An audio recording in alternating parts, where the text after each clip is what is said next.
What up, though? It's your boy Dino. How's that misfit fam hanging out there? Sorry, I'm gonna drop the video in a minute. Been really busy. I know you probably hear that from every freaking YouTube channel, every dude that ever comes on here. But just getting back from the river last weekend, getting ready for another vacation, going on vacation for 9 days actually down in Newport Beach. We got a beach house for the week down on the peninsula, and getting some much needed relaxation, vacation, staycation.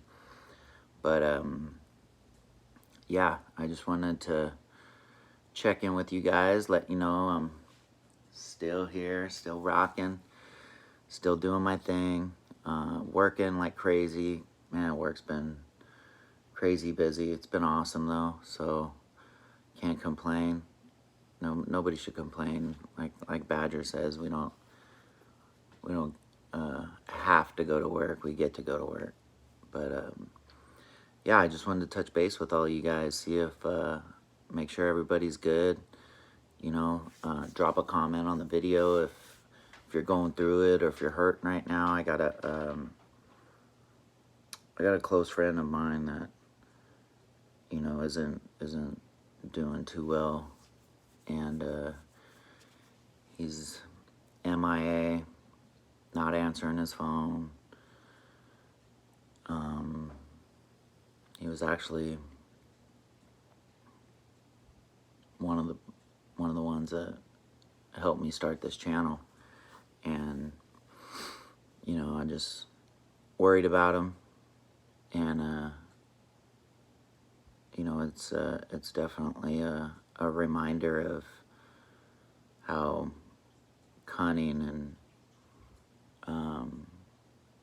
baffling this disease is, because it doesn't matter how much time, how long you've been sober, you know, how strong you are in your recovery. Like that drug, that drink, that needle is just lying in wait right around the corner, waiting for you to drop your guard, you know, slip up, you know, not be aware.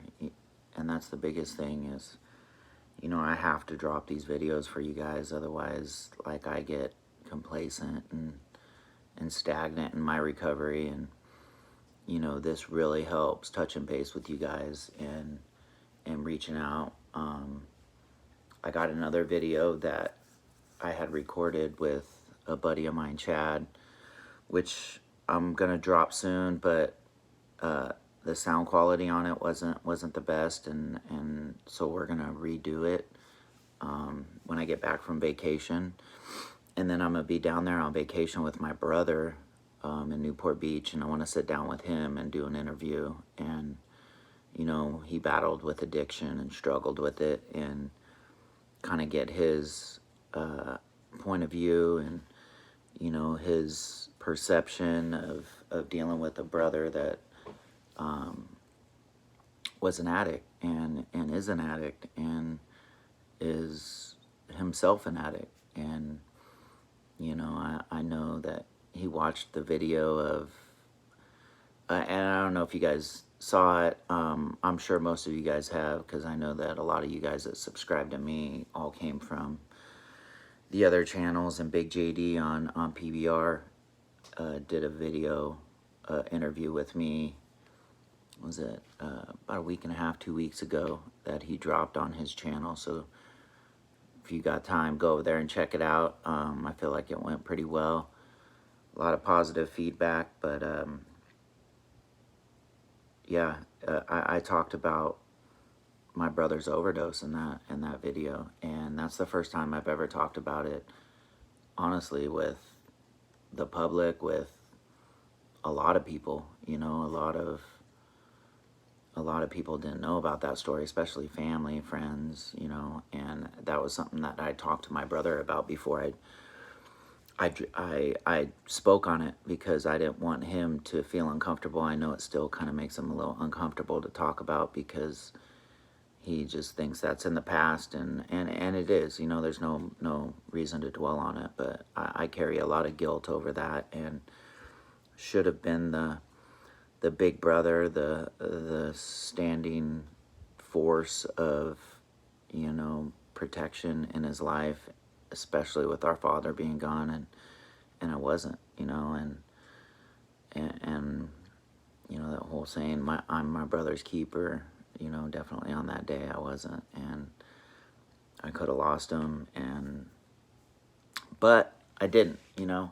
He's still here. We still get to go on vacation together, still get to spend time with them. I got a beautiful nephew that is in my life that's amazing. His name's Ryder, little OG Ryder. He loves hanging out with Uncle Dino. He loves hearing those stories, you know. And this week's gonna be fun. I'm excited. I'm excited for the beach house and taking some time off. Gonna be down there with Mama.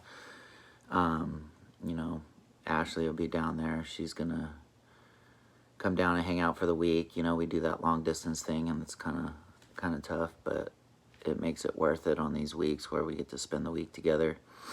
So who knows? Maybe I'll sit down and interview her, and you know, get what it's like actually, you know, dating a drug addict or in recovery. The cool thing is Ashley's never known me as a drug addict. She's never seen me high. She's never seen me loaded. She's never, you know, been around me drunk.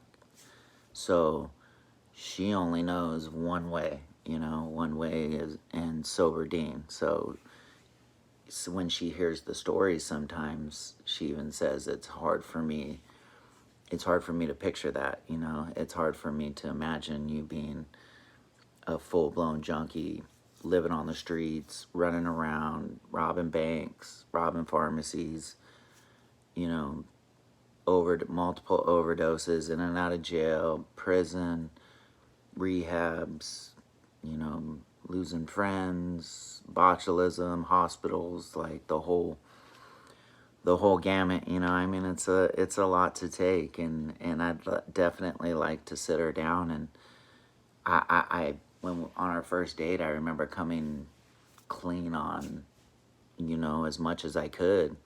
I didn't want there to be any surprises, and I always feel like that's pretty healthy in a relationship, to not, you know, start out with honesty. Just I mean, you don't got to give them everything, but you know, give them the cliff notes, you know, give them the rundown real quick, the cheat sheet of who you are in your life. And that way, I just feel like I don't want there to be any surprises coming up later. That would break my heart. Anything coming up to where she didn't know about.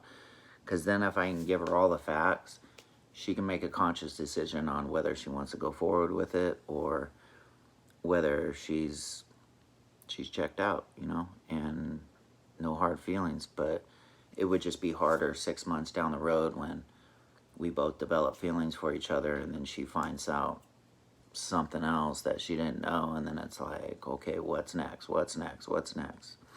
So I would definitely like to get her point of view, and you know, let you guys get to know her a little bit, you know. And like I said, just check in with you guys, make sure you guys are good, let you guys know I'm thinking about you on my vacation. And yeah, drop a comment, let me know, you know, if there's anything. Maybe we could set up a live with the fam, you know, set up a time. I've never done a live. I don't even know how to do it, but maybe I can figure it out to where we can schedule a time on an evening where we're all chilling at the pad, and I'll throw the phone up and we'll do a live, and you can meet the whole fam. You can be a part of that little family vacay and the family dynamic, and crazy moms, and you know, super calm stepdad, and you know, little nutty nephew, and crazy brother, and amazing girlfriend. Gotta throw that one in there. But yeah, drop a comment. Like I said, let me know if there's anything you guys want to talk about. If anybody's hurt and anybody's struggling right now, honestly, drop a comment, reach out. I'm here for you. Whatever I can do, I'll try to help. I'll try to answer any kind of questions. Definitely want to give a shout out to the homie Oscar, Sella Life on YouTube. He's the one that put me in contact with JD. He's the one that was the conduit that linked us. And you like that conduit, brother? He's my Sparky brother. He's a fellow electrician, doing big things. He's that union man. And much love, Oscar. Much love, and we're gonna connect soon. He's the homeboy from South Bay, and yeah. Let me know if anybody needs anything. Anybody needs to reach out. I'm here for you, and just want you guys to know I love you. All right, later. Oh, by the way, we'll just get it out of the way. So, funny story. That later came from, I got a homeboy that he's a baseball player. When we graduated high school, he was badass, man. He went on to play for Pepperdine. He got drafted by the Dodgers. But he was out in Florida playing baseball, and he was in the Dodgers farm club team. And I was living in Orange County at the time, and he had a couple dudes from Orange County on his baseball team. And he said that, he called me to ask me, he's like, hey, man, I gotta ask you a question. These guys out here, man, every time after they say something, they go, later. And it's like, so they'll get off the phone, be like, all right, man, I'll talk to you later. Later. And he's like, is that like an Orange County thing? And I'm like, I've never heard that. Never heard anyone say it like that. I've never heard, I've heard later, but I've never heard later. And he, thought it was like this Orange County thing, and like started doing it when we get off the phone. So, I mean, that was 20 years ago. So every time I talk to my homeboy, every time we get off the phone, it's later. So that's where it came from. Fun little fact. But I don't think anyone in Orange County says it. So we're just looking like dumbasses over here saying it to each other. So I got to say it to you guys. Later.